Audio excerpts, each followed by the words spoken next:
صحابہ کرام رضوان اللہ تعالیٰ علیہم اجمعین کا نام جب آتا ہے تو فطری طور پر سب سے پہلے جس شخصیت کا نام ذہن کے پردے پر ابھرتا ہے وہ سیدنا ابو بکر صدیق رضی اللہ تعالیٰ عنہ کا نام۔ آج ابو بکر صدیق رضی اللہ تعالیٰ عنہ کے سلسلے میں تھوڑی سی بات ہم آپ کے سامنے رکھنے کی کوشش کریں گے۔ سیدنا ابو بکر صدیق رضی اللہ تعالیٰ عنہ کو بہت سارے اعزازات حاصل ہیں جو دوسروں کو حاصل نہیں ہے۔ ان میں سے ایک اعزاز یہ ہے کہ وہ امت میں سب سے پہلے بڑے لوگوں میں فرد ہے کہ جن کو اسلام قبول کرنے کا شرف حاصل ہوا۔ پہلے شخص ہیں کہ جنہوں نے اللہ کی راہ میں مار کھائی۔ حضرت ابو بکر صدیق رضی اللہ تعالیٰ عنہ رسول اللہ صلی اللہ علیہ وسلم کے بعد اس امت کے سب سے پہلے داعی ہیں۔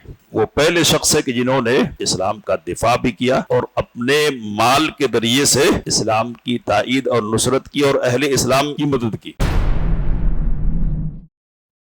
علم الإنسان ما لم يعلم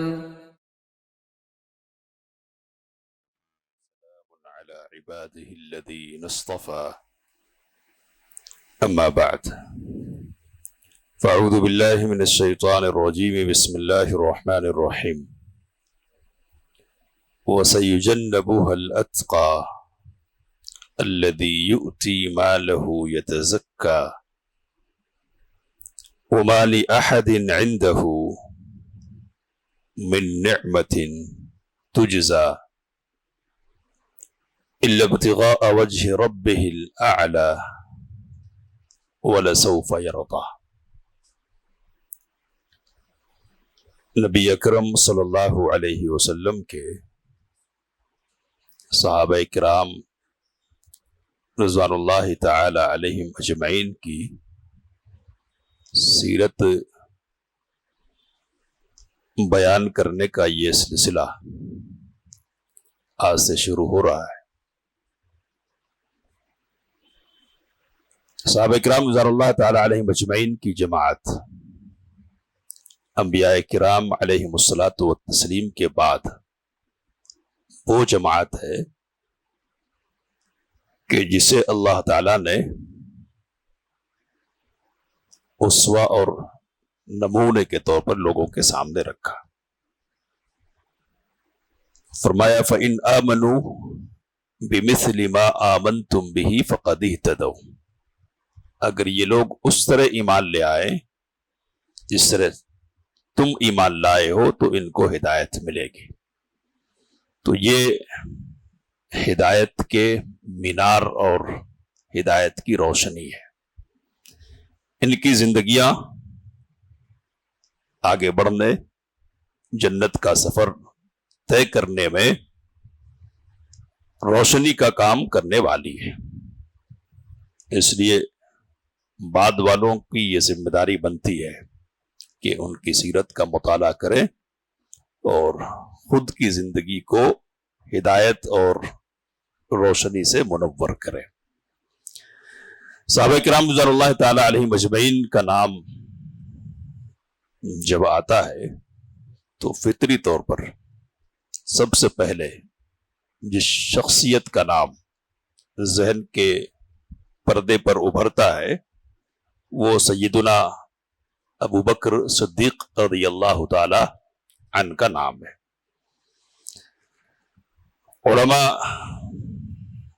متفقہ طور پر کہتے ہیں اہل سنت کے علماء کہ افضل البشر بعد الانبیاء، انبیاء کرام علیہم الصلاۃ والتسلیم کے بعد انسانوں میں سب سے افضل۔ اب یہ جو افضلیت ہے سیدنا ابو بکر صدیق رضی اللہ تعالی عنہ کی یوں ہی نہیں حاصل ہوئی ہے، اس کے پیچھے قربانیاں ہیں، خصوصیات ہیں اور خوبیاں کہ جن کی بنیاد پر حضرت ابو بکر کو یہ مقام اور یہ مرتبہ حاصل ہوا ہے۔ اس مقام اور مرتبے کی بنیاد پر یہ بات فطری ہے کہ جب صحابہ کرام رضوان اللہ تعالی علیہم اجمعین کا تذکرہ ہو تو سب سے پہلے انہی کا ذکر کیا جائے۔ سیرت ابو بکر رضی اللہ تعالی عنہ کے بہت سارے پہلو ہیں، اب ایک ایک پہلو پر ہم گفتگو کریں تو ایک دن اس کے لیے چاہیے، لیکن ظاہر سی بات ہے کہ وقت ہمارے پاس مختصر ہے اور ہماری کوشش یہ ہوگی کہ صحابہ کرام رضوان اللہ تعالی علیہ مجمعین کی ایک اچھی تعداد کا تعارف ہمارے سامنے ہو جائے۔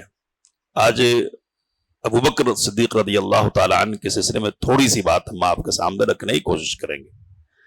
سیدنا ابو بکر صدیق رضی اللہ تعالی عنہ کو بہت سارے اعزازات حاصل ہیں جو دوسروں کو حاصل نہیں ہے۔ ان میں سے ایک اعزاز یہ ہے کہ وہ امت میں سب سے پہلے بڑے لوگوں میں فرد ہے کہ جن کو اسلام قبول کرنے کا شرف حاصل ہوا۔ اسی طرح پہلے شخص ہیں کہ جنہوں نے اللہ کی راہ میں مار کھائی۔ حضرت ابوبکر صدیق رضی اللہ تعالی عنہ رسول اللہ صلی اللہ علیہ وسلم کے بعد اس امت کے سب سے پہلے داعی ہے، یعنی آپ صلی اللہ علیہ وسلم کے بعد سب سے پہلے دوسرے لوگوں تک دین کی دعوت پہنچانے کا شرف سب سے پہلے حضرت ابوبکر صدیق رضی اللہ تعالی عنہ کو حاصل ہے، اور وہ پہلے شخص ہے کہ جنہوں نے اسلام کا دفاع بھی کیا اور اپنے مال کے ذریعے سے اسلام کی تائید اور نصرت کی اور اہل اسلام کی مدد کی۔ اللہ تعالیٰ نے قرآن مجید میں ذکر کیا اور کہا کہ وہ سَيُجَنَّبُهَا الْأَتْقَى الَّذِي يُؤْتِي مَالَهُ يَتَزَكَّى، اس جہنم سے، آگ سے بچا لیا جائے گا وہ شخص جو بڑا پاک باز ہے، جو اپنا مال پاکی حاصل کرنے کے لیے خرچ کرتا ہے۔ کہ وَمَا لِأَحَدٍ عِنْدَهُ مِن نِعْمَةٍ تُجْزَى، اس کے پاس کسی کا کوئی احسان نہیں کہ جس کو چکایا جانا ہے، اور احسان چکانے کے طور پر وہ ایسا کرتا ہو إِلَّا ابْتِغَاءَ وَجْهِ رَبِّهِ الْأَعْلَى، اس کے پیش نظر تو صرف اپنے بلند و برتر رب کی رضا اور اس کی خوشنودی کا حصول ہے، اور کہا وَلَسَوْفَ يَرْضَى، تو رب جس کو راضی کرنا چاہتا ہے وہ اس سے راضی ہو جائے گا، یا دوسرا ترجمہ کہ رب اس کو راضی کرے گا اور وہ راضی ہو جائے گا۔ تو یہ جو آیات ہے نا سیدنا ابو بکر صدیق رضی اللہ تعالی عنہ کے سلسلے میں نازل ہوئی ہے، اور اس آیت کریمہ سے استدلال کرتے ہوئے امام رازی رحمت اللہ علیہ نے کہا کہ یہ آیت وعدے کرتی ہے کہ سیدنا ابو بکر امت میں سب سے اکرم اور سب سے افضل ہیں۔ کیا بات ہے! تو کہا سَيُجَنَّبُهَا الْأَتْقَى، الاتقا اس جہنم سے بچا لیا جائے گا۔ الاتقا بڑا پاک باز اور متقی شخص۔ کہتے ہیں کہ سورۃ الحجرات میں اللہ تعالیٰ نے فرمایا ان اکرمکم عند اللہ اتقاکم، اللہ کے نزدیک تم میں سب سے زیادہ معزز کون ہے جو تم میں زیادہ تقوی والا ہو، اور اللہ الاتقا کس کو کہہ رہا ہے؟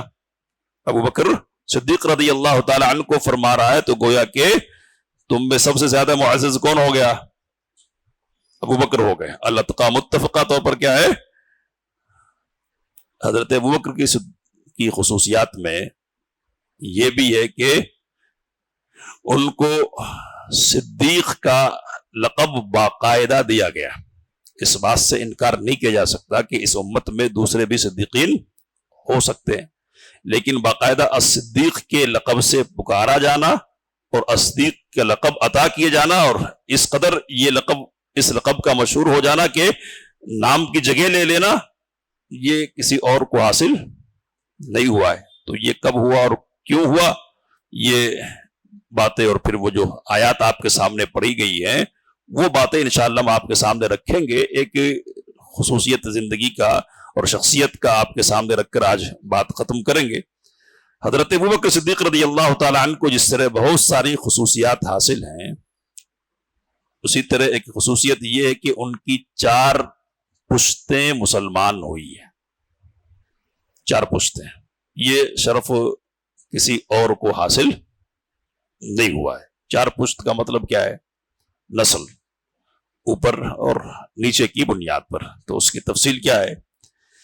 کہتے ہیں کہ والد محترم ابو قحافہ، نام عثمان ہے، تو ہجرت کے بعد فتح مکہ کے موقع پر انہوں نے اسلام قبول کیا ہے۔ نبی اکرم صلی اللہ علیہ وسلم کی خدمت میں حضرت ابوبکر صدیق رضی اللہ تعالیٰ عنہ نے لا کر حاضر کیا. ان کے بال بالکل سفید ہو گئے تھے، عمر اچھی خاصی تھی. نبی صلی اللہ علیہ وسلم نے کہا کہ مجھے کہتے آپ تو میں خود چل کر ان کے پاس جاتا، ملاقات کرتا، اور اسلام قبول کرنے کی جو بات ہے نا وہ قبول کر لیتے تھے. سیدنا ابوبکر صدیق رضی اللہ تعالیٰ عنہ نے کہا کہ نہیں، یہ اس بات کے زیادہ لائق ہیں کہ آپ کے پاس چل کر آئیں، یعنی آپ کے مقام اور آپ کے مرتبے کی وجہ سے. اسی موقع پر نبی اکرم صلی اللہ علیہ وسلم نے بال سر کے اور داڑھی کے بالکل سفید ہو گئے تھے تو کہا کہ غیروا ھذا واجتنبوا السواد، یہ جو سفید سفید بال نظر آ رہا ہے نا ان کو بدل ڈالو، لیکن کالا نہیں کرنا، کالے کلر سے بچنا. تو یہ والد ہے ابو قحافہ، مسلمان ہوئے، تاخیر سے مسلمان ہوئے. والدہ کا نام ہے سلمہ بنت صخر، اور ام الخیر کی کنیت ان کو حاصل تھی. یہ بالکل ابتدائی زمانے میں مسلمان ہوئی ہے، جبکہ نبی اکرم صلی اللہ علیہ وسلم ابھی کہاں تھے؟ دار ارقم بن ابی الارقم میں. تو والدہ بہت پہلے مسلمان ہو گئی اور ہجرت کر کے مدینہ بھی پہنچی اور وہاں انتقال ان کا ہوا ہے. تو یہ اوپر کی نسل ایک نسل ہو گئی، پھر حضرت ابوبکر صدیق رضی اللہ تعالی عنہ کی نسل ہو گئی. اور بعد میں کیا ہے؟ تو بعد میں سب سے پہلے نام کسی کا آئے گا تو وہ کون ہے؟ عائشہ مقام اور مرتبہ کے اعتبار سے، لیکن اصل ترتیب کے اعتبار سے اور خدمت کے اعتبار سے دیکھا جائے تو حضرت اسماء بنت ابی بکر صدیق رضی اللہ تعالی عنہ، ان کی بھی کہانی ہے. حضرت ابو بکر کا ذکر ہوگا تو ان کا بھی ذکر ہونا ہے. کس حوالے سے؟ تو ہجرت کے حوالے سے. ہجرت کے موقع پر ان کی اپنی خدمات ہیں، اور اس موقع پر باپ کی طرح ان کو بھی ایک لقب حاصل ہوا ہے. کیا ہے وہ؟ ذات النطاقین، ذات النطاقان، دو پٹیاں والی. تو اظہار بند کے دو حصے کیے انہوں نے، ایک حصے سے مشکیزہ نبی اکرم صلی اللہ علیہ وسلم کا باندھا اور ایک دوسرے حصے سے توشے کو باندھ دیا. تو اس موقع پر ان کو ذات النطاقین کا لقب دیا گیا، دو پٹیوں والی. تو اسماء بنت ابی بکر، پھر عبد الرحمن بن ابی بکر، اور ساتھ میں سیدہ عائشہ رضی اللہ تعالی عنہ کا نام تو ہے ہی، ان کے اور بھی محمد بن ابی بکر ہیں وغیرہ، عبداللہ بن ابی بکر. یہ سب کے سب کیا ہوئے؟ تیسری نسل میں مسلمان ہوئے. اب چوتھی نسل کون سی ہے؟ تو چوتھی نسل میں سیدنا عبداللہ بن زبیر رضی اللہ تعالی عنہ ہے. یہ کون ہے؟ تو یہ سیدنا ابو بکر صدیق رضی اللہ تعالی عنہ کے نواسے ہیں. نواسے سیدہ اسماء بنت ابی بکر صدیق رضی اللہ تعالی عنہ کے صاحبزادے، اور وہ صحابی کے جو مدینہ آنے کے بعد سب سے پہلے پیدا ہوئے. تو سب سے پہلے مسلمان مدینے میں پیدائش کے اعتبار سے، پیدا ہونے کے اعتبار سے مسلمانوں کو بڑی خوشی حاصل ہوئی ان کی پیدائش سے، کہ لوگوں نے یہ کہنا شروع کیا تھا کہ دیکھو انہوں نے ہمارا دین چھوڑا ہے تو ہمارے معبودوں کو ترک کیا، ہمارے معبودوں نے ان پر اپنی مصیبت اتار دی ہے، ان کے یہاں اولاد ہی نہیں ہو رہی ہے. تو ان کی پیدائش ہوئی تو بڑے خوش ہوئے مسلمان. اور سیدہ اسماء بنت ابی بکر صدیق رضی اللہ تعالی عنہا بیان کرتی ہے کہ پیدا جیسے ہی ہوئے عبداللہ تو فوری طور پر بغیر کچھ کیے ان کو نبی اکرم صلی اللہ علیہ وسلم کی خدمت میں لے جا کر حاضر کیا، اور نبی اکرم صلی اللہ علیہ وسلم نے کھجور چبائی اور چبانے کے بعد گھٹی پلائی ان کو، ہے نا. تو پہلی جو چیز ہے، پہلی چیز جو سیدنا عبداللہ کے منہ میں گئی ہے اور ان کے حلق سے اتری ہے وہ کیا ہے؟ تو کہتی ہے کہ وہ کھجور ہے اور نبی اکرم صلی اللہ علیہ وسلم کا لعاب. تو اس طرح سے یہ چار کیا ہے؟ نسل ہے، اور پوتا بھی مسلمان ہے. تو یہ جو شرف ہے نا چار پشتوں کا مسلمان ہونا، یہ کسی اور کو حاصل نہیں ہوا ہے. حضرت ابوبکر صدیق رضی اللہ تعالی ان نبی اکرم صلی اللہ علیہ وسلم سے عمر میں تقریباً، اختلاف ہے علماء کا، کئی باتیں کہتے ہیں، لیکن تقریباً 2.5 سال چھوٹے تھے. ایک طرح سے یہ کہنا چاہیے کہ ہم عمر تھے. نبی اکرم صلی اللہ علیہ وسلم کی آپ صلی اللہ علیہ وسلم کی پیدائش کب ہوئی ہے؟ عام الفیل میں، ہاتھی والے سال میں، جب ہاتھی کا ہوا تھا نا حملہ ہاتھی والوں کا، تو اسی سال نبی اکرم صلی اللہ علیہ وسلم کی ولادت ہوئی ہے. اس سے 2.5 سال کے بعد سیدنا ابو بکر صدیق رضی اللہ تعالی عنہ کی ولادت ہوئی ہے. یہ 2.5 سال کا فرق ہے صرف عمر میں، اور ہم عمر ہونے کی وجہ سے نبی اکرم صلی اللہ علیہ وسلم سے یارانہ ہو گیا، اور اس لیے بھی یارانہ ہو گیا کہ جو مزاج نبی اکرم صلی اللہ علیہ وسلم کا تھا وہی مزاج ابو بکر کا بھی تھا، اور جو خوبیاں نبی اکرم صلی اللہ علیہ وسلم میں تھی بہت ساری ان میں حضرت ابو بکر صدیق رضی اللہ تعالی عنہ میں بھی تھی. شراب زمانے جاہلیت میں ایک عام چیز تھی، عام چیز ہے نا، گھٹی میں پلائی گئی چیز تھی ان کہتے ہیں، ہے نا. لیکن حضرت ابو بکر نے کبھی صدا شراب کو منہ نہیں لگایا. ظاہر سی بات ہے کہ نبی اکرم صلی اللہ علیہ وسلم نے بھی نہیں لگایا. حضرت خدیجہ رضی اللہ تعالی عنہا نے نبی اکرم صلی اللہ علیہ وسلم کے اوصاف بیان کیے تھے، معلوم ہے ہم کو، جب پہلی وحی اتری تھی اور گھبرا کر نبی اکرم صلی اللہ علیہ وسلم تشریف لائے تھے، مجھے تو ڈر لگ رہا ہے میری جان کا. تو اس موقع پر سیدہ خدیجہ نے کیا کہا؟ کلا واللہ لا یخزیک اللہ ابدا، ہرگز نہیں، اللہ آپ کو رسوا نہیں کرے گا، آپ جیسے شخص کو رسوا نہیں کیا جا سکتا. تو صفتیں بیان کی کہ آپ مہمان نوازی کرتے ہیں، پریشان حالوں کا ساتھ دیتے ہیں، اگر کوئی پھنس گیا مصیبت میں تو اس کی مصیبت کو دور کر دیتے، بوجھ اٹھاتے ہیں، وغیرہ وغیرہ، رشتوں کو جوڑتے ہیں. تو یہ جو صفتیں بیان کی ہے نا سیدہ خدیجہ رضی اللہ تعالی عنہا نے نبی اکرم صلی اللہ علیہ وسلم کی، حضرت ابو بکر کی ہو بہو وہی صفتیں قبیلے بنو قارا کے سردار نے بیان کی. کب؟ تو اس وقت جبکہ مکے والوں کے مظالم سے تنگ آ کر حضرت ابو بکر صدیق رضی اللہ تعالی عنہ نے ہجرت کا فیصلہ کر لیا اور مکے سے نکل گئے. تو اب راستے میں ابن الدغنہ سے ملاقات ہوئی. اے ابو بکر آپ کدھر جا رہے ہیں؟ کہا کہ میری قوم کے لوگ مجھ کو رہنے نہیں دے رہے، مجبور کر دیا نکلنے پر، تو اس لیے میں نے سوچا ہے کہ ہجرت کر لو. تو اس وقت اس نے کہا کہ آپ جیسے شخص کو نکالا نہیں جا سکتا، آپ جیسا شخص ایسا نہیں ہو سکتا کہ اس کو نکالا جائے. اس نے کیا کہا کہ یہ شخص تو بے کسوں کی مدد کرنے والا ہے، صلہ رحمی کرتا ہے، مقروضوں کا بار اٹھاتا ہے، مہمان نوازی کرتا ہے، مسائب، مشکلات، مصیبتوں اور پریشانیوں میں حق کی حمایت کرتا ہے. بھلا ایسے شخص کو کسی بستی سے نکالا جاتا ہے؟ تو یہ کون سے الفاظ ہیں؟ ایک ہی آدمی نے نہیں کہے کہ یہ کہیں گے ہم کہ وہ چند کلمات اس کو یاد کر، اس نے یہاں بھی دہرا دی اور وہاں بھی دہرا دی.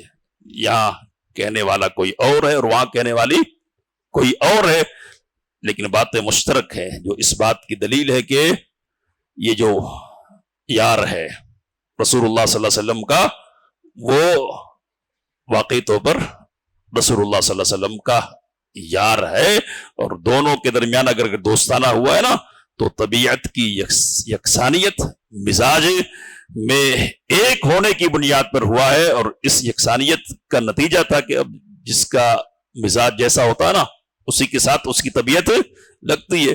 تو اس لیے سیرت میں یہ بات آتی ہے کہ نبی اکرم صلی اللہ علیہ وسلم حضرت ابو بکر صدیق رضی اللہ تعالی عنہ کے گھر ہفتے میں کئی دفعہ جایا کرتے تھے، کئی دفعہ. یہ نبوت کی بات نہیں ہے، نبوت سے پہلے بھی یہ بات تھی، کئی دفعہ نبی اکرم صلی اللہ علیہ وسلم تشریف لے جاتے. تو یہ یکسانیت تھی، اور اسی یکسانیت کی بنیاد پر جیسے ہی دعوت رکھی نا فوری طور پر بلا چون و چرا، بغیر کسی جھجک کے حضرت ابو بکر صدیق رضی اللہ تعالیٰ نے اسلام قبول کر لیا، اور قبول کرنے کے بعد پھر وہ داعی اسلام بن گئے. انشاءاللہ مزید باتیں ہوں گی. اللہ سے دعا ہے کہ سیرت صدیق کے جو پہلو ہمارے سامنے آئے ان سے فائدہ اٹھانے کی توفیق عطا فرمائے. آمین. وآخر دعوانا الحمدللہ. علم الإنسان ما لم يعلم